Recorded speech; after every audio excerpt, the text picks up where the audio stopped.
If these stories are making you ask yourself how you can help, please know that you can volunteer for one and help us raise awareness about these excruciatingly important issues. But most importantly, all of the funds that we're raising today will mean positive change in the lives of hundreds of victims. Somy and her team are dedicated and trained volunteers who work tirelessly every day without taking a salary, which means that your donations will have a deep and immediate impact. Our hearts go out to Sarah and her son, as well as countless other victims.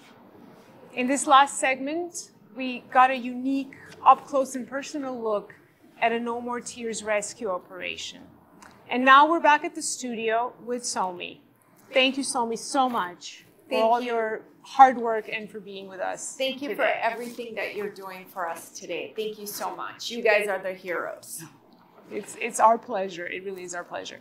So many of our loyal donors remain committed to No More Tears precisely because they know your story, but we're so grateful to have a lot of new people involved with us today and watching and tuning in. So can you please tell us a little bit about how No More Tears came to be and how you decided to start this chapter? So I'll give you a short version because there's so much that goes with it. But I'm originally from Pakistan. I grew up in a house of domestic violence, and I was a victim of sexual abuse from the age of 5 to 9. And, there was a lot of abuse as a child that I saw, I witnessed, I encountered. When we moved to the U.S. to get away from the abuse in Pakistan, at the age of 13, I was a victim of rape in Miami. So what I decided to do is, I think when we have a lot of bad happen to us in our lives, you can take two paths. You can do the self-destructive path, or you can do something where you can try to help other people that have been in that predicament and improve their lives. So I, of course, chose to take the latter path, and that gave birth, everything that I endured gave birth to No More Tears. That's, so touching, and we're so grateful that you took that path, and in step with that positive direction that you chose to take in your life, you created an infrastructure in No More Tears where nobody takes a salary, and it's really clear that this is all about victim services. Can you walk us a little bit through that infrastructure that you created and tell us about the day-to-day process? What's that like? Okay, so every day is different, which is why I love No More Tears. I'm not someone who can sit behind a desk. I would go crazy. So I love doing field work. Every day is absolutely different. We work with all the local police departments, Department of Homeland Security. We work with the FBI. We're listed with the National Human Trafficking Hotline. So we get, about 40 to 50 referrals a day. And I call us the second responders. So after the crime has taken place, the police calls us and we go in and we provide them a safe place to stay. And while they're in there for 10 days, in the interim, we find them an apartment, a studio apartment or an efficiency. We go in with decorators, we decorate their place. We give them a home. And then we teach them how to drive. We give them driving lessons. Some of them don't know how to use the internet, so I help them learn to use the internet. And then above all, the most important part is that education.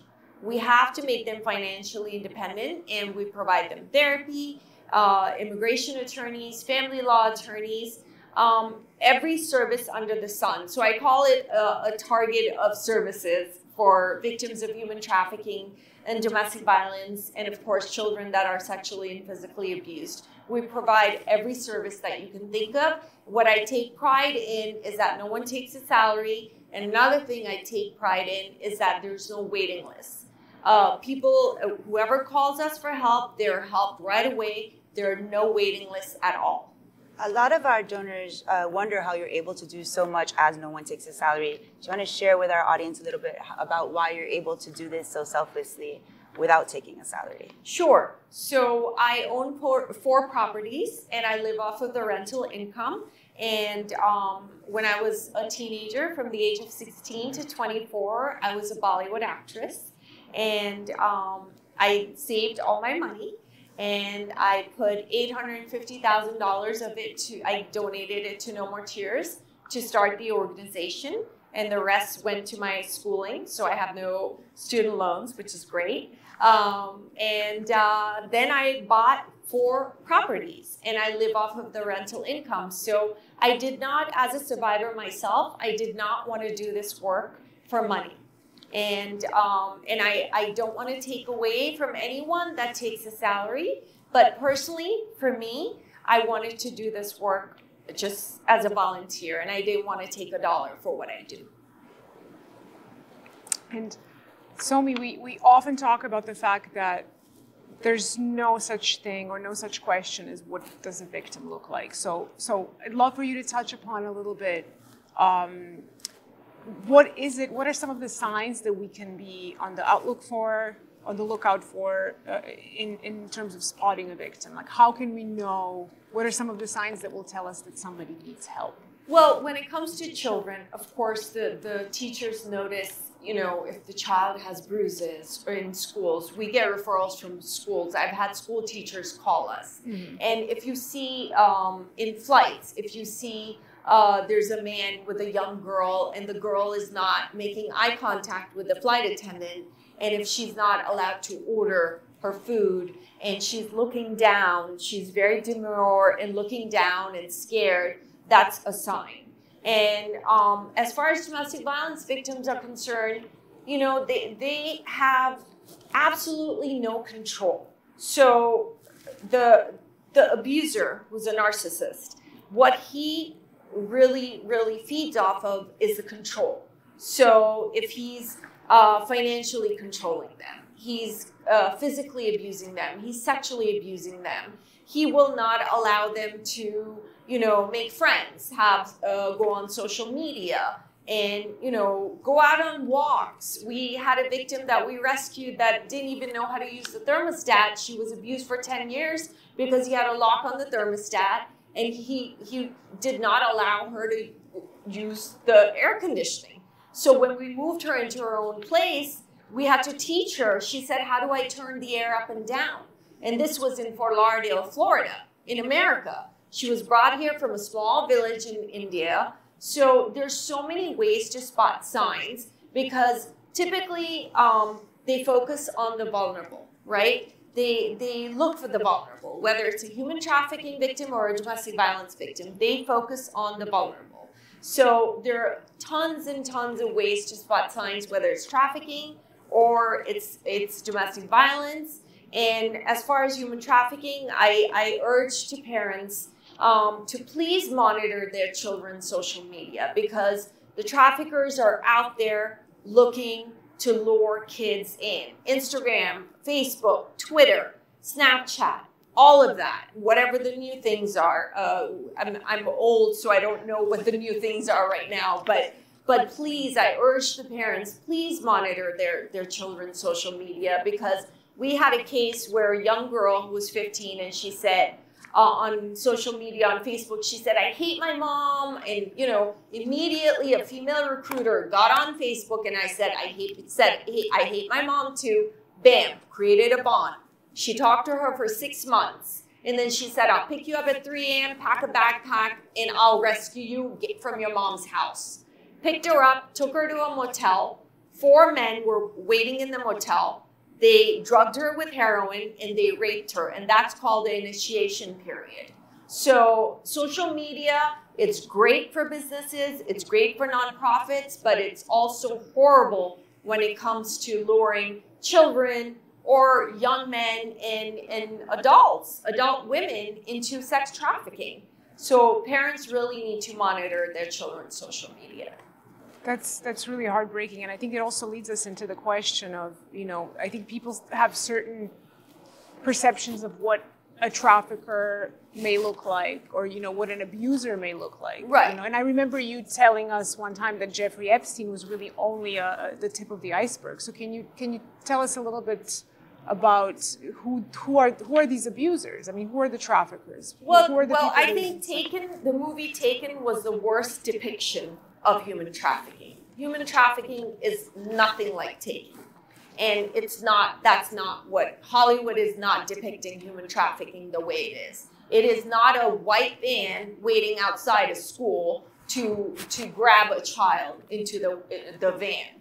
Human trafficking is basically someone you know or someone that is being lured online. And it's usually someone selling their kids for drugs or for money. We had a 2-year-old little girl, a baby girl, that was sold on the dark web by her father, where people were logging in. It was an encrypted web, where it was called the dark web, where people were logging in, where they were making the father commit sexual acts to the child, and people were paying $500 in masturbating to that child being sexually abused.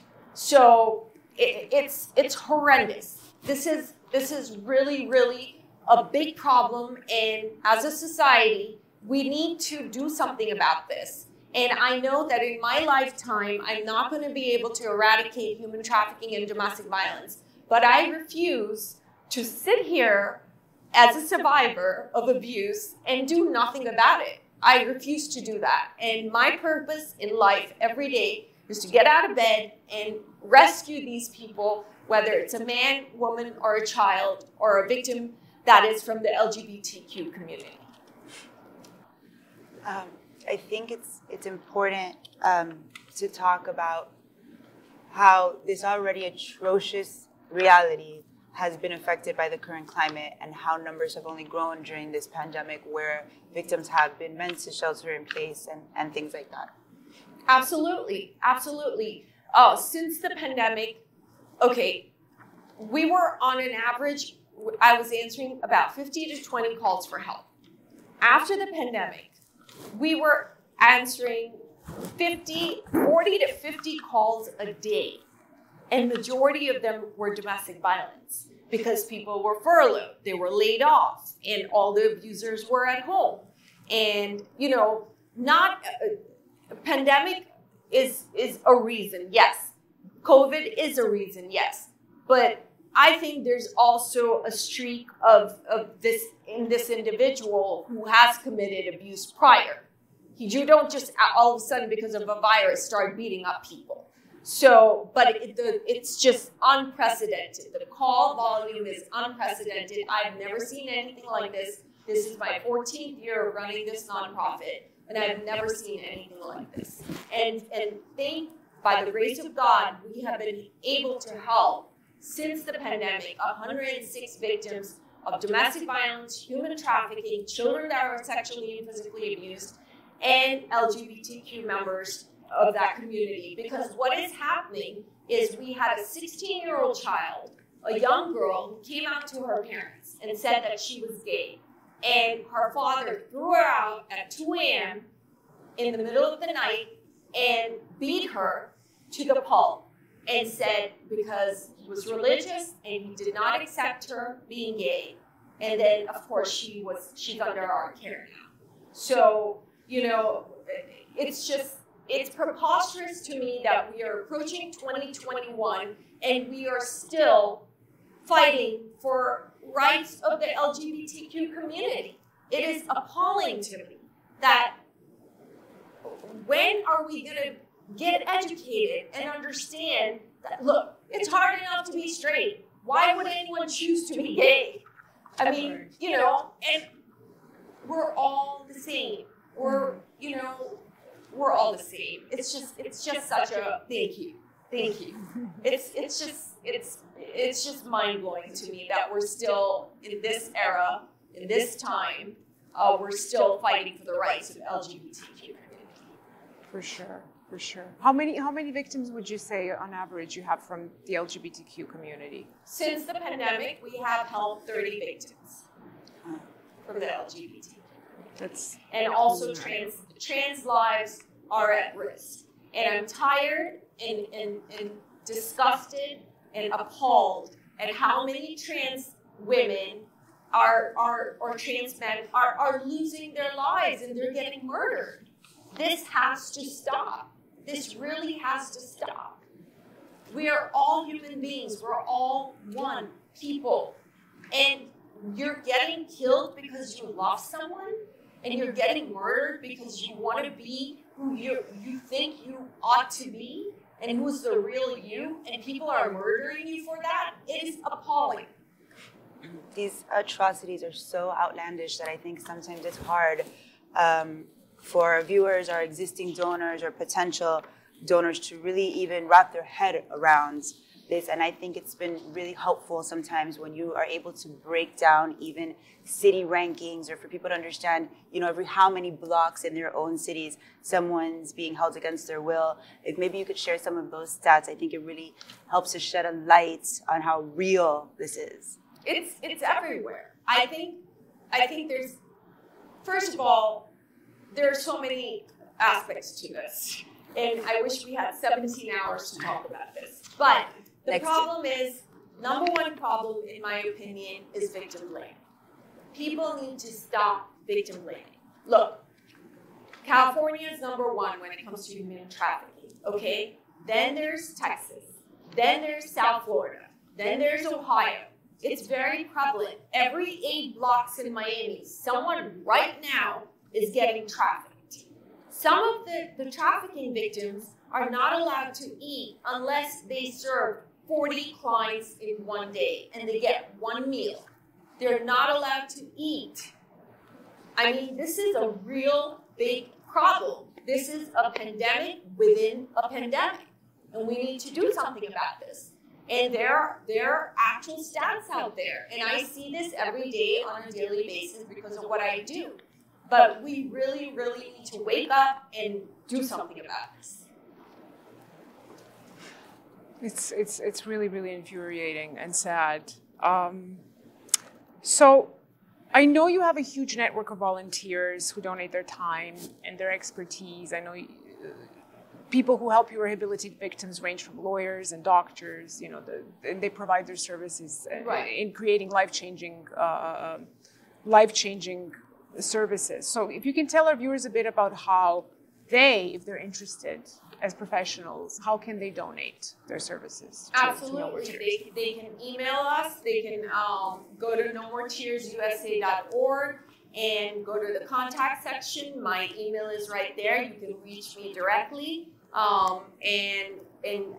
We need immigration attorneys. We need more OBGYN. We need more family law attorneys. We need more therapists for our children that are sexually and physically abused. We need driving schools to volunteer their time. We need tutors for our children because everyone is studying at home now, online. And, there are some victims that are brought from villages and can't tutor their children. So, and I can't remember, I'm not good at math, so I'm not going to be doing that. But we need all sorts of, we need therapists. We need more psychologists. We need psychiatrists. We need a barrage of service providers. So anyone that's watching this, go to nomoretearsusa.org, write to me, and yes, please offer your services. Look, it is incumbent upon us, if we are blessed, to give back. 100%. I don't care if you give $5 a month, $10 a month, but it is our duty to give back. And that's why I have the utmost respect for you guys and this entire committee, because you are doing this from the goodness of your heart with no pay. You're volunteering your time, and you all have full-time jobs. And I don't have adequate words to thank you for what you do every year for this organization. Thank you so much. You're welcome. It's our pleasure. If you're watching, you just heard a little bit about how you could potentially volunteer your services as a professional who maybe has a space within the things that we have so much need for. But otherwise, and again, to reiterate, you can donate funds at any time. Your money goes directly to helping these victims who need it so badly at www.nomoretearsusa.org. Or if you're enjoying this lovely virtual luncheon with us and watching right now, you can click the donate button on your screen. Thank you.